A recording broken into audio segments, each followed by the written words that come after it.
கிறிஸ்துவில் பிரியமானவர்களே, கர்த்தரும் இரட்சகருமாய் இயேசு கிறிஸ்துவின் ஈடினீட் நாமத்தினாலே உங்கள் யாவருக்கும் என் அன்பின் வாழ்த்து தெரிவித்துள்ளேன். தேவன் அருளிய அப்பம் பிரேயர் மினிஸ்ட்ரி சேனல் மூலியமாக உங்களோடு சந்திப்பதில் மிகுந்த மகிழ்ச்சிகிறேன். இந்த நாளிலும் பரிசுத்தமுள்ள ஓய்வு நாள் அதிகால வேளையிலே ஆலயத்துக்கு கிளம்பிட்டிருப்பீங்க. லூக்கா 12ஆம் அதிகாரம் 29 முதல் 32 ஆகிய வசனங்கள், எண்ணத்தை உண்போம் எண்ணத்தை குடிப்போம் என்று நீங்கள் கேளாமலும் சந்தேகப்படாமலும் இருங்கள். இவைகளெல்லாம் உலகத்தார் நாடி தேடுகிறார்கள். இவைகள் உங்களுக்கு வேண்டியவைகள் என்று உங்கள் பிதாவானவர் அறிந்திருக்கிறார். தேவனுடைய ராஜ்யத்தையே தேடுங்கள், அப்பொழுது இவைகளெல்லாம் உங்களுக்கு கூட கொடுக்கப்படும். பயப்படாதே சிறு மந்தையே, உங்களுக்கு ராஜ்யத்தை கொடுக்க உங்கள் பிதா பிரியமாய் இருக்கிறார். ஹல்லேலூயா. கிறிஸ்துவில் பிரியமானவர்களே, நம்ம நிறைய சூழ்நிலையிலே இன்னைக்குள்ள காரியத்தை மாத்திரமே யோசித்து கொண்டிருப்போம்.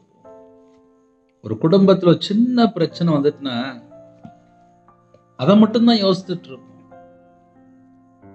ஆனால் கையில பைபிள் எடுத்து வாசித்து பார்க்கும்போது, முதலாவது தேவனுடைய ராஜ்யத்தையும் அவருடைய நீதியையும் தேடுங்கள். அந்த வார்த்தையில ஏகப்பட்ட அர்த்தம் இருக்கு. ஒரு குடும்பத்துல பிரச்சனை சரியாகணும் அப்படின்னா தேவனை தேட ஆரம்பிச்சாச்சுனாலே போதும். அவங்களோட வாழ்க்கை என்னென்ன காரியம் மாற்ற வேணுமோ எல்லாம் தேவனுக்கு தெரியும். நம்ம ஒரே ஒரு காரியம் தான் செய்யணும். முதலாவது தேவனுடைய ராஜ்யத்தையும் அவருடைய நீதியும் தேடுங்கள். சரி, காலை வேளையில தூங்கி எழுந்திரிச்சாச்சு, இன்னைக்கு ஞாயிற்றுக்கிழமை சர்ச்சுக்கு போகணும். எல்லாரும் போறீங்களா? சர்ச்சுக்கு எல்லாரும் போறீங்களா? ஒருவேளை மனுஷன் எனக்கு அதை செஞ்சுட்டான், எனக்கு அதை ஏமாத்திட்டான், சொந்தக்காரன் ஏமாத்திட்டான், பாஸ்டர் சரியில்லை, பக்கத்து வீட்டில் அவங்க சரியில்லை, சர்ச்சுக்கு வர விசுவாசி சரியில்லை, வீட்டில் குடும்ப ஒற்றுமையா இல்லை அப்படின்னு சொல்லிட்டு சர்ச்சுக்கு போகாமல் இருப்பாங்க. நிறைய குடும்பம் சொல்ல முடியும். புருஷன் பொண்டாட்டிக்குள்ள ஏதாவது பிரச்சனை வந்துடும், 2 பேருமே சர்ச்சுக்கு போக மாட்டாங்க. பிள்ளைகளுடைய வாழ்க்கையில் ஏதாவது ஒரு தோல்வி, ஏதாவது ஒரு ஃபெயிலியர், உடனே சர்ச்சுக்கு போக மாட்டாங்க. லாஸ்ட் என்ன நடக்கும் அப்படின்னா, எல்லாரையும் விட்டுருவாங்க, தேவன் மேலே போய் கோவப்படுவாங்க. இதெல்லாம் என்ன கணக்கில் நியாயம்? இப்போ நான் என்னை வச்சு சொல்கிறேனே, ஈஸியாக இருக்கும். நான் ஒரு 55 லட்ச ரூபா நஷ்டப்பட்ட ஒரு வியாபாரி. ஒரு மனுஷனை நம்பி ஒரு 13 லட்சம் கொடுத்தேன். அப்போ சொந்த வீடு விற்றேன், வியாபாரத்தை விட்டேன், நடு ரோட்டுக்கு வந்தேன், ஊர் விட்டே போயிட்டேன். நிந்தைகள், அவமானங்கள், கேவலம் எல்லாமே என் வாழ்க்கையில் வந்துச்சு. ஒரு மனுஷன் 13 லட்ச ரூபா ஏமாத்தினான். அவனையும் கெட்ட வார்த்தை போட்டு ஏசலை, அவன் வீட்டில் போய் ஏசலை, நான் பேசாம கண்ணீரோடு அழுதுட்டு போயிட்டேன். ஆனால் நடந்தது என்ன அப்படின்னா, ஒரு பக்கம் நான் கர்த்தரை விட்டு விலகி வாழ்ந்திருக்கேன். என்னுடைய வாழ்க்கை நான் தேவனுக்கு பிரியம் இல்லாமல் இஷ்டம் போல வாழ்ந்திருக்கேன். இன்னொரு பக்கம் விக்கிரத்துக்கும் பணம் கொடுத்துருக்கேன், மாந்திரிகத்துக்கும் பணம் கொடுத்துருக்கேன், மனுஷனை நம்பியே வாழ்ந்திருக்கேன். இதெல்லாம் கையில் பைபிள் எடுத்து வாசிக்கும்போது தெரிஞ்சுது, நான் இந்த உலகத்துக்குள்ள காரியத்தை தேடி இருக்கேன், நான் தேவனை தேடலை. அப்ப தேவனை தேடுற பிள்ளைகளுடைய வாழ்க்கையில ஆசீர்வாதம் இருக்குன்னு சொல்லி போட்டிருக்கு. இதெல்லாம் நான் எப்போ யோசித்து பார்க்க அப்படின்னா, ஒரு 50 லட்ச ரூபா 55 லட்ச ரூபா கடனில் கஷ்டப்படும் போது, நடு ரோட்டுக்கு வரும்போது தேடி பார்க்குறேன், கையில் பைபிள் எடுத்து வாசித்து பார்க்குறேன். என் வாழ்க்கை ஏன் இப்படிலாம் நஷ்டமாக போயிட்டுருக்கு, என்ன பிரச்சனை, என் வாழ்க்கையில் என்ன நடக்குன்னு சொல்லி ஒன்றொன்னா கையில் பைபிள் எடுத்து வாசித்து நான் தேடி பார்க்குறேன். இது எதுக்கு காலையில் சொல்கிறேன் அப்படின்னா, ஞாயிற்றுக்கிழமை ஆயிட்டா தயவு செய்து எல்லாரும் சர்ச்சுக்கு போயிருங்க. ஏன்னா சர்ச்சுக்கு போகிற பிள்ளையோட வாழ்க்கையில் ஒரு நன்மை இருக்கும். அந்த நன்மையை பெற்றுக்கொள்ளணும் அப்படின்னா நான் முதல்ல காலையில் சர்ச்சுக்கு போகணும். தேவனை ஆராதிக்கிற இடத்துல நான் உள்ள இருக்கணும். ஒவ்வொரு குடும்பமும் இந்த செய்தி கேட்குறீங்க. உங்கள் குடும்பம் நல்லா இருக்கணும் அப்படின்னா நீங்கள் இருக்கிற பகுதியில் சர்ச்சுக்குள்ளே போய் உட்கார்ந்துருக்கணும். கையில் பைபிள் கொண்டு போகணும், எல்லாம் கொண்டு போகணும், பாட்டு புக்காக கொண்டு போகணும். இப்போ நிறைய இடத்துல வந்து செல்ஃபோன் மட்டும்தான் கொண்டு போகிறாங்க, கையில் பைபிளை எடுக்க மாட்டேங்காங்க. சர்ச்சுக்குள்ளே ஷூ போட்டு உட்காந்துருக்காங்க, பலிபீடத்தில் ஷூ போட்டு நிற்கிறாங்க. கர்த்தர் பார்த்து கொள்வார். நம்ம கர்த்தருடைய பிள்ளைகளும் முதலாவது என்னோட ராஜ்யத்தையும் அவருடைய நீதியும் தேடும்போது நம்ம குடும்பம் ஆசீர்வாதமா இருக்கும். நம்ம எப்படி தேடணும்? பயபக்தியோடு. நமக்கு தேவன் எப்படிப்பட்டவர் என்பதை தெரிந்திருக்கணும். நம்ம ஆராதனைக்கு போறோம், சீக்கிரமா போகணும், முன்னக்கூட்டி போய் உட்காந்துருக்கணும், தண்ணி ஜெபம் பண்ணணும். ஒருவேளை நேரம் இருந்துச்சு அப்படின்னா சர்ச்சில் போய் ஹெல்ப் பண்ணலாம், க்ளீன் பண்ணலாம். இதுக்கெல்லாம் சீக்கிரமாக போனால் மட்டும்தான் செட் ஆகும். யாரெல்லாம் இணைந்திருக்கிறீங்களோ நம்ம ஆவிக்குரிய வாழ்க்கை ஆசீர்வாதமாக இருக்கணும் அப்படின்னா நான் தேவனை எப்படி தேடுறேன் அதுதான் முக்கியம். நான் ஒரு மனுஷனை நம்பியே பணம் கொடுத்து நான் நடு ரோட்டுக்கே வந்துட்டேன். என் வாழ்க்கையில் இதான் நடந்துச்சு. மனுஷன் பின்னாடியே போயிட்டேன். ஆனால் ஊழியத்துக்கு வந்ததுக்கப்புறம் தேவனை மட்டுமே தேட ஆரம்பித்தேன். என் வாழ்க்கையில் இரவும் பகலுமா தேவனை மட்டுமே தேட ஆரம்பித்தேன். என் கையில் பைபிள் இருக்கும், அவ்வளோதான். பக்கத்தில் டைரி, பேனா, அவ்வளோதான். இதுதான் என் வாழ்க்கையாக மாறிச்சு. ஒரு நாள் 2 நாள் இல்லை, வருஷ கணக்காக மாறிச்சு. ராத்திரி ஃபுல்லாக தூங்காமல் உட்காந்து பைபிள் எடுத்து வாசித்துட்டு இருப்பேன். என் மனைவிலாம் சில நேரத்தில் தூங்கி எந்திரிச்சு வந்துடுவா, இன்னும் தூங்கலையா அப்படின்பா. தேவனை தேட தேட தேட என் வாழ்க்கையில நான் எங்கெல்லாம் கர்த்தரை விட்டு தூரமா போயிருந்தனோ கையில பைபிள் எடுத்து வாசிக்கும் போது கண்ணீரோடு ஜெபிக்கிற ஒரு கிருபை தந்தார். வசனத்தை தியானிச்சுட்டு இருக்கும் போது இந்த வசனத்தை நான் இன்னும் கீழ்படியலப்பா, இனி மன்னிப்பீங்களா அப்படின்னு சொல்லி தேவனோடு ஒப்புரவாகிற அந்த கிருபை தந்தார். இதை ஏன் அழகா சொல்லி தரேன் அப்படின்னா, முதலாவது தேவனோட ராஜ்யத்தையும் அவருடைய நீதியும் தேடணுமா, அப்பொழுது இவைகளெல்லாம் உங்களுக்கு கூட கொடுக்கப்படும். ஒரு மனுஷன் தேவனோட ராஜ்யத்தை தேட ஆரம்பிச்சிட்டான் அப்படின்னாலே உங்க வீட்டில் என்ன பிரச்சனைனாலும் இருக்கட்டுமே, அது கடன் பிரச்சனையானாலும் இருக்கட்டும், கணவன் மனைவி பிரச்சனையா இருக்கட்டும், பிள்ளையோட வாழ்க்கையில பிரச்சனையா இருக்கட்டும், சில நேரத்தில் வியாதியா இருக்கும், படுத்த படுக்கையில் இருப்பாங்க, பிள்ளையோட வாழ்க்கையில் ஏதாவது பிரச்சனை இருக்கும், நிறைய சொல்ல முடியும். வேலைக்கு ஒரு இடத்துல பிரச்சனை, கம்பெனியில் பிரச்சனை, ஸ்கூலில் பிரச்சனை, வாழ்க்கையில் அங்கே பிரச்சனை, இங்கே பிரச்சனை, பக்கத்து வீட்டில் பிரச்சனை, சொந்தக்காரன் பிரச்சனை. பிரச்சனைனாலே ஒரு பெரிய ஒரு பட்டியல் வந்துடும். சில குடும்பத்தில் ஏமாற்றிருப்பாங்க, சொத்து ஃபுல்லாக காணாமல் போயிருக்கும். ஏன்னா நாளாக ஏமாந்துருக்கோம்ல. அதனால் இந்த கால வேலையை நம்ம எப்படி யோசித்து போகணும் அப்படின்னா, ஞாயிற்றுக்கிழமையில சர்ச்சுக்கு நம்ம போகிறோமா, எல்லாரும் சர்ச்சுக்கு போகிறோமா? உங்கள் வீட்டில் 4 பேர் இருக்கணும், 4 பேரும் சர்ச்சுக்கு போகிறீங்களா? சர்ச்சுக்கு போயிட்டு வாங்க, குடும்பத்தை ஆசிரியப்பார். 2010 2015 வரைய என் மனைவி சர்ச்சில் போய் கண்ணீர் வடித்து அழுது ஜெபம் பண்ணுவான். கல்யாணம் முடிஞ்ச நாள்லேருந்து என்னுடைய வாழ்க்கையில், என் மனைவி வாழ்க்கையில் ஒரே பாடுகள், உபத்திரங்கள் தான். 2008 உடம்பு சரியில்லாமல் ஹாஸ்பிட்டலில் போய் படுத்தேன். டாக்டர்லாம் பிழைக்க மாட்டான் அப்படின்ட்டாங்க. பரவாயில்ல, கத்தோட இருக்கனால 2025 உயிரோட தான் இருக்கேன். முடிஞ்சால் எனக்காக ஜெபம் பண்ணிக்கோங்க. நம்ம வாழ்கிற ஒவ்வொரு நாளும் கர்த்தருக்காக வாழ்ந்தால் ஆசீர்வாதம். 24 மணி நேரம் கர்த்தருக்காக வாழணும் அப்படின்னா இந்த உலகத்திலே தேவையில்லாமல் எல்லா காரியத்தையும் வெறுத்திருக்கணும். அவங்க மட்டும்தான் கர்த்தருக்காக ஓட முடியும். என் வாழ்க்கையிலே நான் முழு நேரம் ஊழியத்துக்கு வரும்போது 40 நாள் பாஸ்டிங் போட்டு இந்த கை பூமிக்கு வேலை செய்யக்கூடாது, பரலோகத்துக்கு மட்டும்தான் வேலை செய்யணும். 40 நாள் எதுக்கு பாஸ்டிங் போட்டேன் அப்படின்னா, 40 நாளுமே ஒரே பாயிண்ட் தான். பரலோகத்துக்கு வரும்போது ஆத்துமா கொண்டு வரணும், பூமிக்கு வேலை செய்யக்கூடாது. நான் பரலோகத்துக்கு வேலை செய்யணும். இதுதான் நான் 2016 போட்ட பாஸ்டிங்.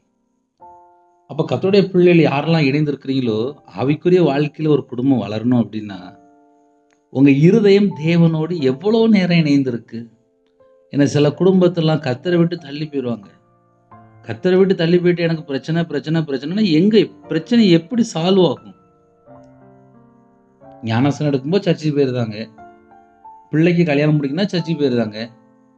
ஜனவரி மாதம் 1ஆம் தேதினா சர்ச்சுக்கு போயிருந்தாங்க. கிறிஸ்துமஸ் மாதம்னா சர்ச்சுக்கு போயிருந்தாங்க. இப்படி ஒரு ஃபங்க்ஷனுக்கு மட்டும் சர்ச்சுக்கு போவாங்க. ஆனால் ஞாயிற்றுக்கிழமை சர்ச்சுக்கு போக மாட்டாங்க. அப்படி எத்தனை குடும்பம் இருக்கு? அதனால காலவேளையில் இணைந்திருக்கிற குடும்பம் முதலாவது தேவனுடைய ராஜ்யத்தை தேடுறோமா? தேவனுடைய ராஜ்யத்தை தேடுறோமா? ஏன்னா தேடக்கூடிய பிள்ளைகளுக்கு தான் இவைகளெல்லாம் கூட கொடுக்கப்படும் சொல்லி போட்டிருக்கு. இவைகளெல்லாம் அப்படின்னு சொல்லி பார்க்கும்போது எண்ணத்தை உண்போம், எண்ணத்தை குடிப்போம் என்று நீங்கள் கேளாதிருங்கள், கேளாமலும் சந்தேகப்படாமலும் இருங்கள். சில குடும்பத்தில் இப்போ என்ன பிரச்சனை ஆரம்பிக்கு அப்படின்னா, சந்தேகம் மட்டும்தான் இருக்கும். நான்லாம் நல்லா இருப்பேனா அப்படின்னு சொல்லி ஒரு பெரிய ஒரு சந்தேகம் வந்துடும். நமக்காக இயேசு கிறிஸ்து பிதானிடத்தில் பரிந்து பேசி கொண்டிருக்கிறார். நமக்கு என்னென்ன கிஃப்ட் வேணுமோ எல்லாமே தேவன் தருவார். அதில் எந்த மாற்றம் கிடையாது. நம்ம குடும்பம் ஆசீர்வாதமாக இருக்கும். நம்ம குடும்பம் ஆசீர்வாதமாக இருக்கணும் அப்படின்னா ஒரே ஒரு பாயிண்ட் தான். கவலைப்படாதீங்க, சந்தேகப்படாதீங்க, புலம்பாதீங்க, குழம்பிக்கிட்டே இருக்காதீங்க. எப்போ பார்த்தாலும் வீட்டுக்குள்ள ஒரே புலம்பிக்கிட்டே இருப்பாங்க. பேசாம சர்ச்சுக்கு கிளம்பி போங்க, தேவன் வாசல் திறப்பார். யாரெல்லாம் இன்னைக்கு இந்த செய்தி கேட்குறீங்களோ சர்ச்சுக்கு கிளம்பி போங்க.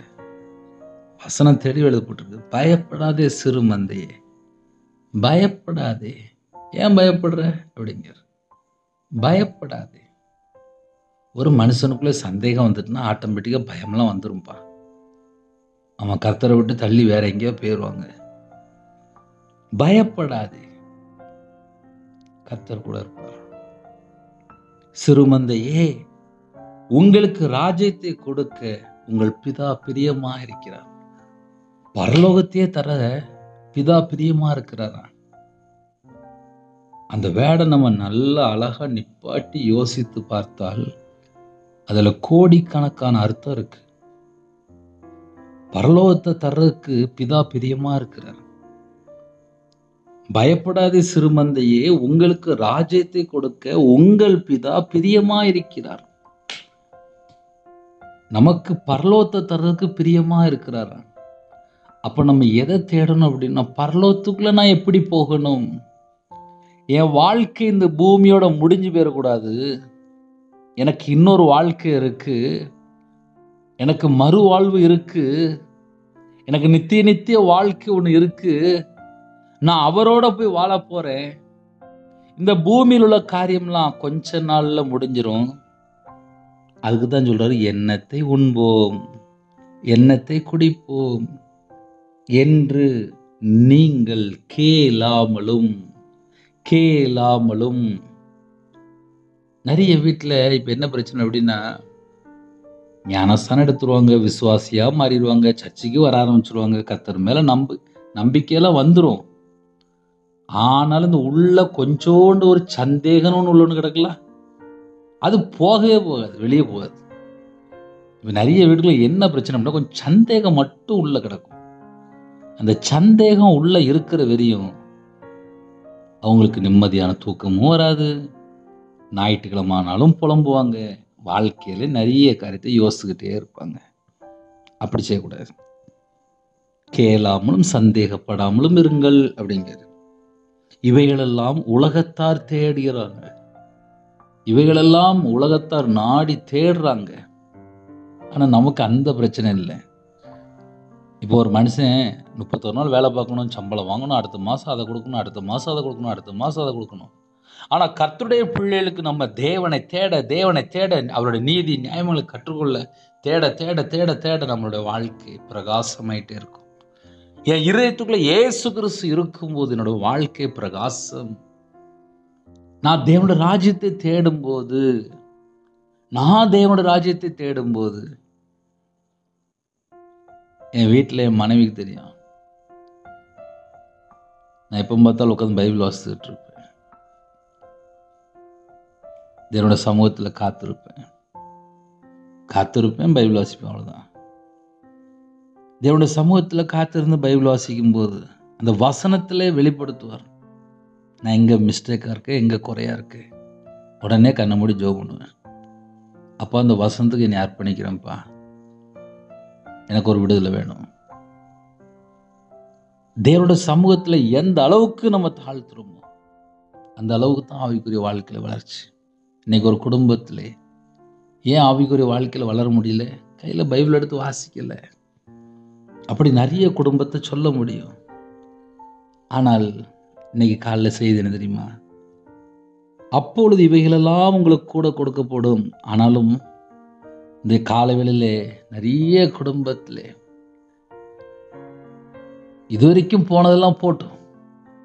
இன்னையில இருந்து சர்ச்சுக்கு ஞாயிற்றுக்கிழமை கரெக்டாக போயிருங்க. கையில் பைபிள் கொண்டு போங்க, பாட்டு புக்கு கொண்டு போங்க, தேவனை தேடுங்க, உண்மையாக தேடுங்க, பரிசுத்தத்தோட ஆவியோட உண்மையோடு தேடுங்க, ஆவியில் தொழுது கொள்ளுங்க, தேவனை உண்மையாக தொழுது கொள்ளுங்க, பரிசுத்தோடு தொழுது கொள்ளுங்க. காலைவேளை சர்ச்சுக்கு புறப்பட்டு போங்க, கர்த்தர் ஆசீர்வதிப்பார். இவைகளெல்லாம் உங்களுக்கு கூட கொடுக்கப்படும் சொல்லி போட்டிருக்கு. நம்ம என்ன செய்யக்கூடாதான்? பயப்படக்கூடாதான். நம்ம மக்களுக்கு என்ன பிரச்சனை அப்படின்னா, ஒன்று சந்தேகம், இல்லைன்னா ஒரு பயம்.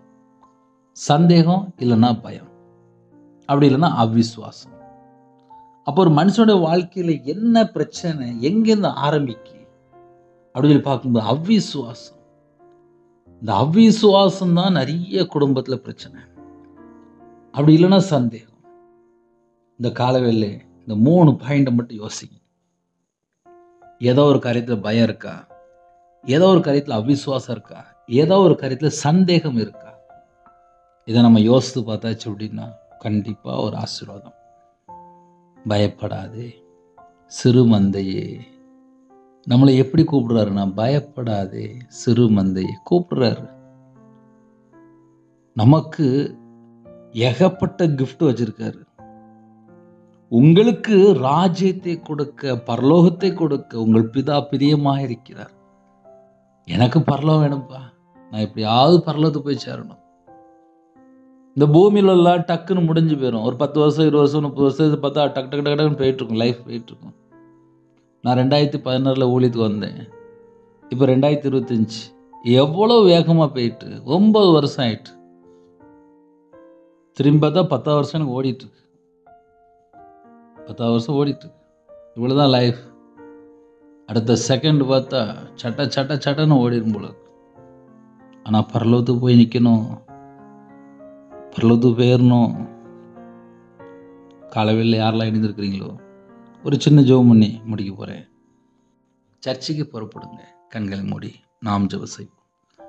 பரிசுத்தமுள்ள நல்ல பிதாவே, நன்றியோடு துதிக்கிறோம் சொல்கிறோம்ப்பா. பரலோகத்தை தருவதுக்கு மேலே பிரியமாக இருக்கிறீங்க, நன்றி. பரிசுத்தமுள்ள ஓய்வு நாளில் எல்லாரும் ஆலயத்துக்குள்ளே போய் தேவனை ஆவியோடும் உண்மையோடும் பரிசுத்தத்தோடும் தொழுது கொள்ள கிருபை தாங்க. இந்த நாளிலே உம்முடைய கிருபையால் நிரப்புங்க. ஆலயத்துக்குள்ளே அழைத்து கொண்டு போங்க. ஆலயத்தோட நன்மைகளை பெற்றுக்கொள்ள கிருபை தாங்க. ஆலயத்துக்குள்ளே அப்பா உங்கள் பிள்ளைகள் நாட்டப்பட்டிருக்கணும். உங்கள் பிள்ளைகளை பரிசுத்தப்படுத்தி உங்களுடைய கிருபையால் நிரப்பி, உங்களுடைய வல்லமையால் நிரப்பி, ஜெபாபிஷேகம் தந்து, வேதத்தை தியானிக்கிற அபிஷேகம் தந்து, அபிஷேகம் பண்ணி ஆசீர்வதிங்க.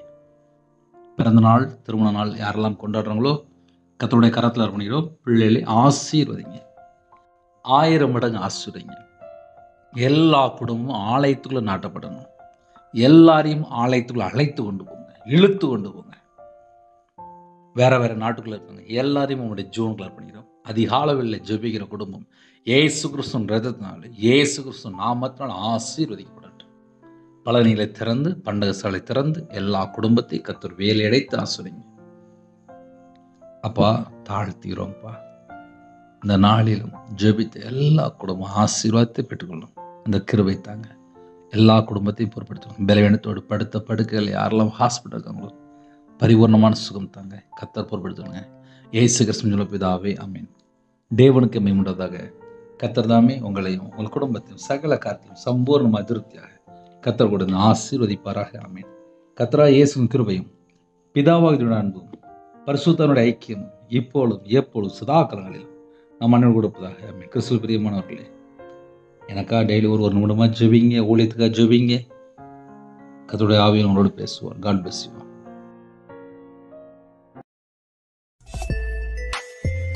Thanks for watching. Please subscribe our channel.